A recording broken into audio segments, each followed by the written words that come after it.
Good afternoon, everyone, and welcome. Thank you for taking time out of your day to be here. I am Lisa Camp Irwin. I am the CEO and founder of Tomorrow's Technology Today.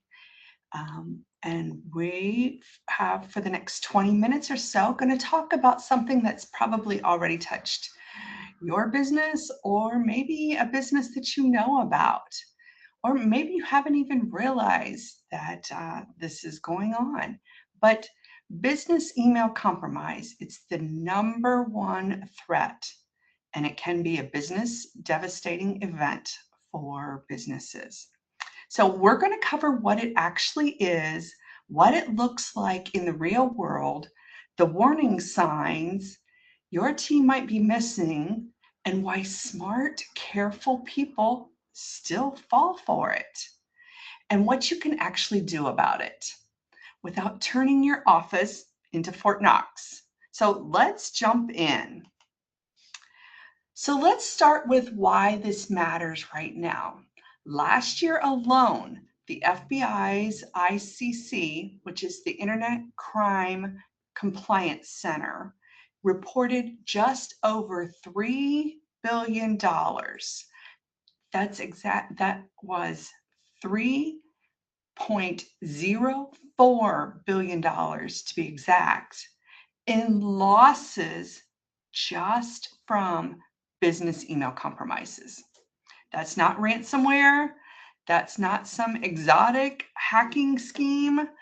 That's just emails that convinced someone to send money somewhere it shouldn't have gone. And that's only what even got reported. The real number, I am sure, is much higher. So here's why the threat is different from the cybersecurity stuff you usually hear about. It looks completely legitimate. There's no suspicious attachment, no virus, no red, this site is dangerous, warning message. It happens fast.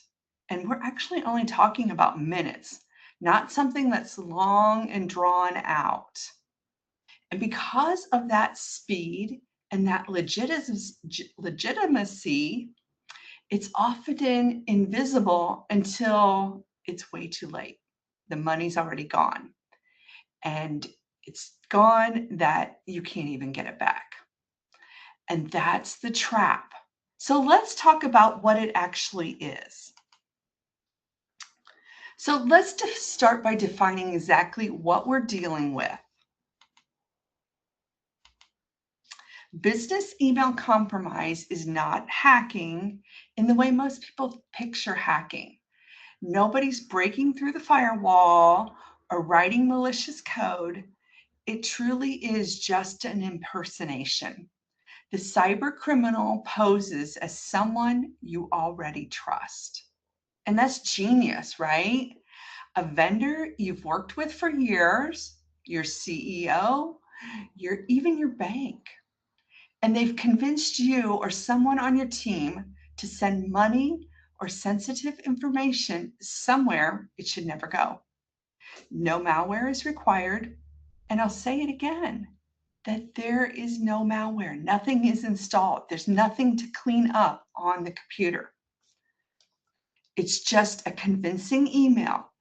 So why is this exploding right now? It's a low cost and high payout event. One that's well-crafted email that can net thousands of dollars. And it's so much easier than traditional hacking.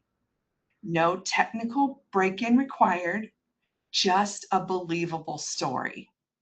And now with AI-assisted realism, it's changing things even faster. The clumsy, typo-filled scam email of a few years ago are now gone.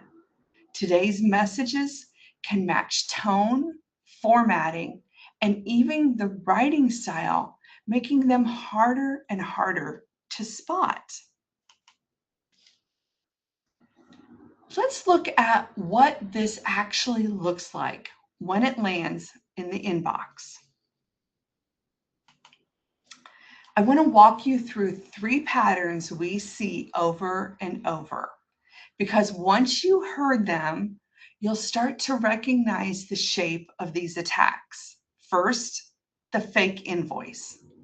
A vendor you already do business with, or actually what looks like them, sends an updated invoice with new bank details. Maybe a note like, hey, we switched banks. Here's our new account for this payment. Nothing about it looks unusual. The payment goes out and it goes straight to the criminal. By the time the real vendor calls asking where the payment is, the money's gone. Second is an executive impersonation. This is the one most people picture when they think of business email compromise, or BEC. The urgent email lands in someone's inbox, typically the finance department or accounts payable, and it looks like it's from the CEO or an owner. I'm in a meeting all day, need you to wire this today. It's time sensitive, call me afterwards. The whole point is to create pressure so that nobody stops to verify before acting. Third, the compromised vendor account. And I see these all the time, at least once a week. This one's sneaky because the email is generally from the real vendor actual email address. Like, there's no spoofing on this one, because that account had been hijacked. A routine, completely normal looking request hides the fraudulent active redirect buried inside it. I mean, they go through, since they're already in the email account, they're going through the sent and the inbox, the files, and they can put together all the dots they need in order for it to look legitimate and get in the middle of it. There was one case where there was a construction company where the bad actor got in the middle of a $250,000 payment. That left both companies pointing to the other. And neither of them had the funds. Yeah, that's a really bad day. What ties these 3 together is that none of them look like an attack in the moment. They just looked like Tuesday. That's exactly why we need to talk about the signs and how to tell when something is off. We can all sit here listening to this, but the reality is it is so easy to be in a hurry and miss the signs. And it's super easy as the business owner to think that this is so obvious it isn't going to happen.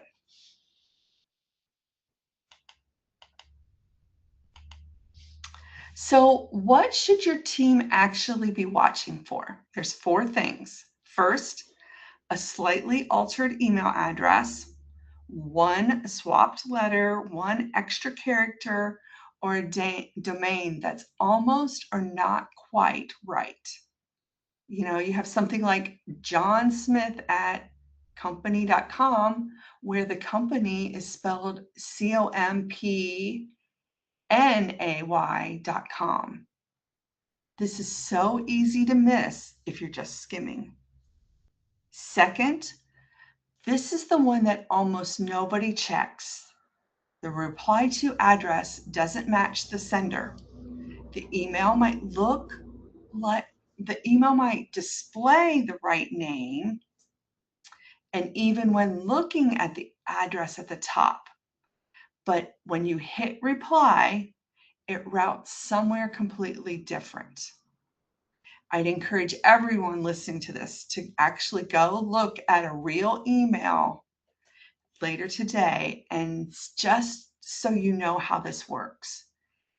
look at what it looks like in the to, and then hit reply, and look at what it looks like in the reply message. A good place to test this is like on a newsletter or something that coming from a mass mailing, because typically those are ones that are like that.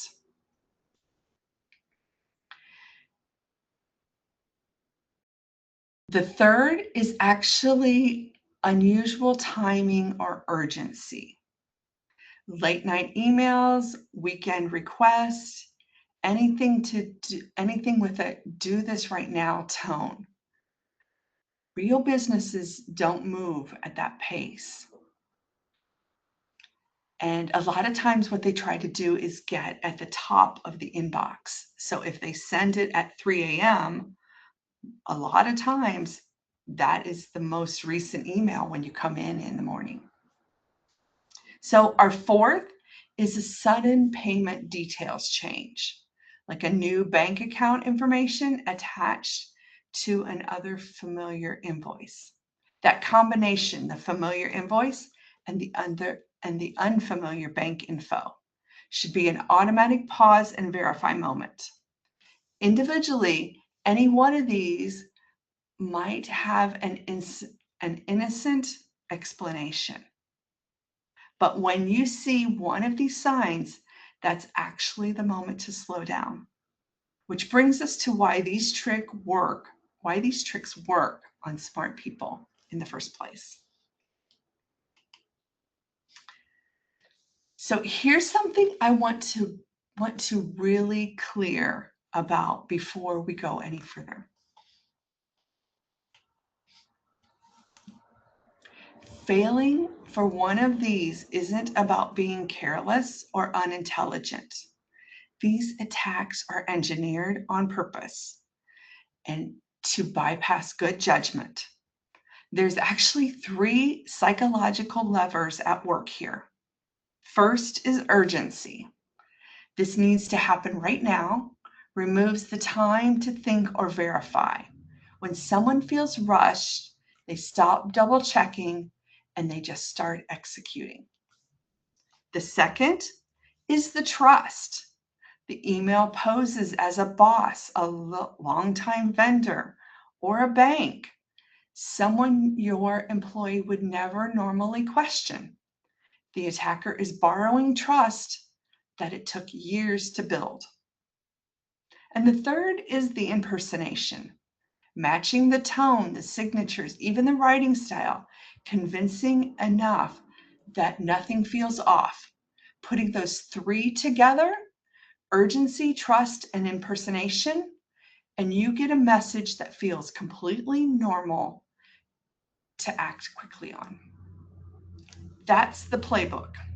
It's not about outsmarting technology. It's about outsmarting the moment. So let's talk about what actually breaks that playbook.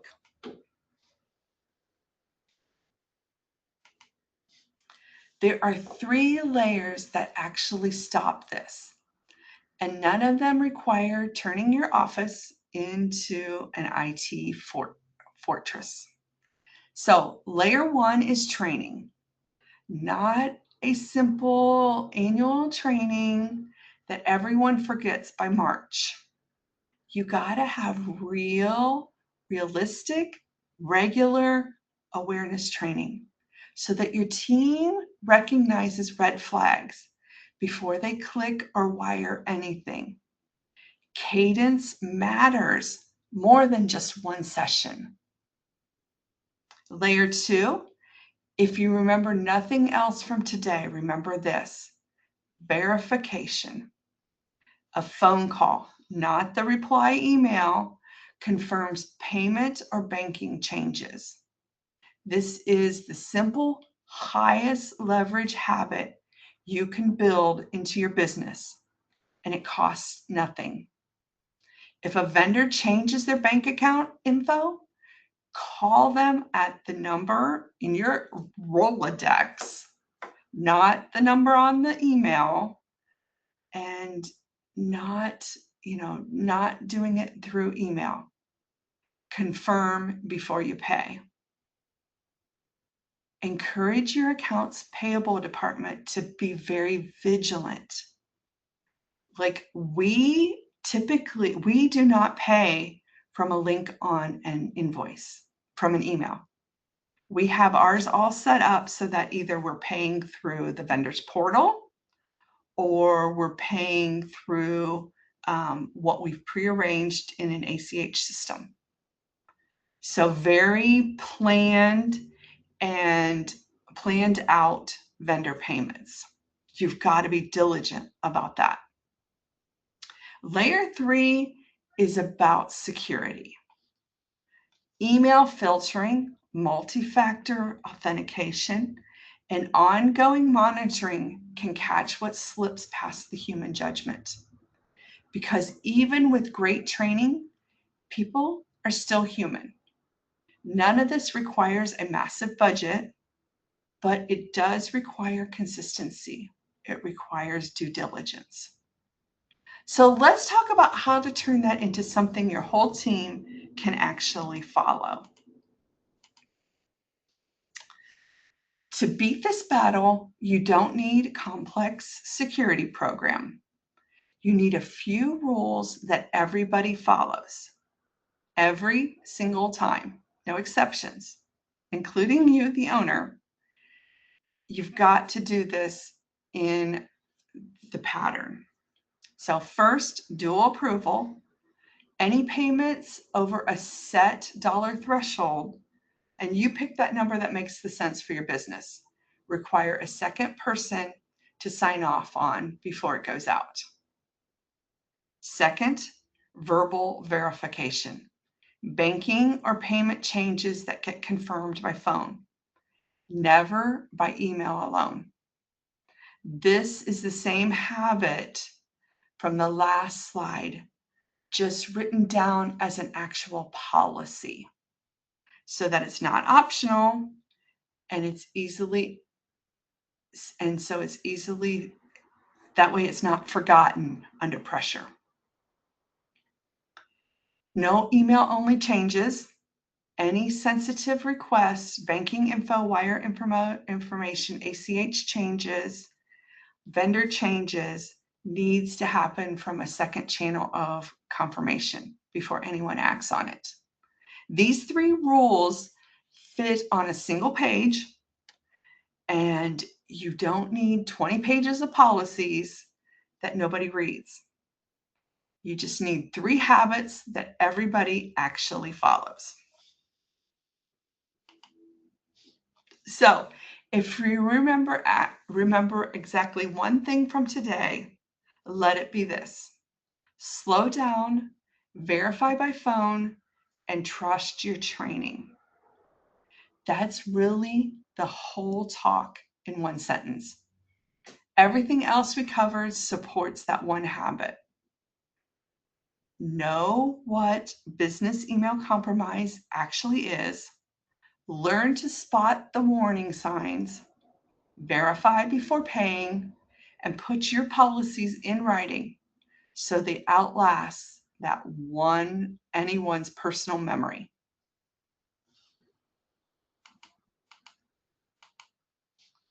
So where do you go from here? I'd encourage you not to wait for an actual incident to find out whether you're exposed. By then, it's actually too late for anyone to do any cleanup. We're offering a free security assessment for anyone on this call. No cost, no obligation, and we'll help you run a few tests to see if your actual risk exposure sits today. And we're going to give you a clear, honest picture of where you stand. And you can reach us at the number here on the screen, 419-678-2083, or you can find us at tomtechtoday.com. And actually on our website, we now have a little chat bubble, and that will actually reach out to Sabrina, and you can chat with her right there.